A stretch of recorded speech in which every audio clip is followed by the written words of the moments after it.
আসসালামু আলাইকুম ওয়া রাহমাতুল্লাহ। ঈদ মুবারক। এক এমন ঈদ উদযাপন, বিশ্বের মুসলিম জাহানের অন্যতম বৃহৎ ধর্মীয় উৎসব ঈদ উল ফিতর।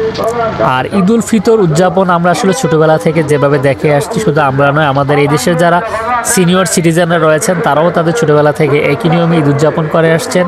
শুধু আমাদের এই দেশের মানুষ নয়, পুরো বিশ্বের মুসলিম জাহান, নবী রাসূল বা সাহাবাগণ, তাবিনদের যুগ থেকে আসলে একই নিয়মে ঈদ উল ফিতর উদযাপন করে থাকেন। ঈদ উল ফিতরের দিন সকালবেলা সামান্য কিছু মিষ্টি জাতীয় খাবার খেয়ে ঈদগাহে গিয়ে ঈদের নামাজ আদায় করে আবার বাড়ি ফিরে এসে খাবার দাবার খেয়ে কেউ হয়তো আত্মীয় স্বজনের বাড়িতে বেড়াতে যান, কেউ বা এখন ঘুরতে যান। এটা আসলে ঈদ সারা দেশে একই নিয়মে এইভাবে উদযাপন হয়ে থাকে।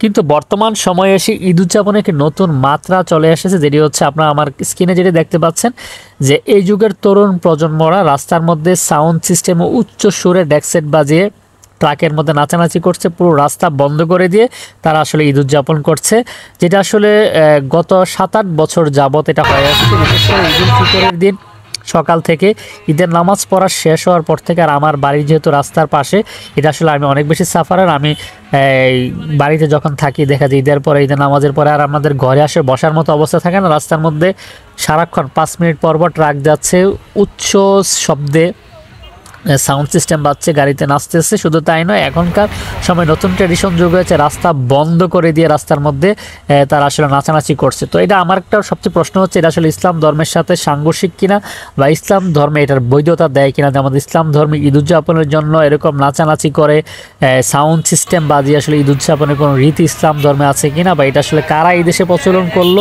এবং এটার বিরুদ্ধে আসলে কোনো অ্যাকশন নেওয়ার কোনো সুযোগ আছে কিনা। আর যদি এই বিষয়টা আপনারাও লক্ষ্য করে থাকেন, অবশ্যই আমার মতে সকলের প্রতিবাদ করা উচিত। যদি আপনার কাছে এটা অন্যায় মনে হয়, তাহলে অবশ্যই প্রতিবাদ করে ভিডিওটি শেয়ার করে দিয়ে সবার দৃষ্টিগোচর যেন হয় এই ব্যবস্থা করবেন। আজকের মতো বিদায় নিচ্ছি। আসুন আমরা সবাই মিলে অন্যায়কে অন্যায় বলি এবং ইসলাম ধর্মের কোনো সাংঘর্ষিক বিষয়কে আমরা ইসলাম ধর্মের বা ঈদ উদযাপনের নিয়ম বলে চালিয়ে দেওয়া থেকে বিরত থাকি। এই প্রত্যাশা রেখে আজকের মতো বিদায় নিচ্ছি। কথা হবে অন্য একটা ভিডিওতে। ভালো থাকবেন সবাই।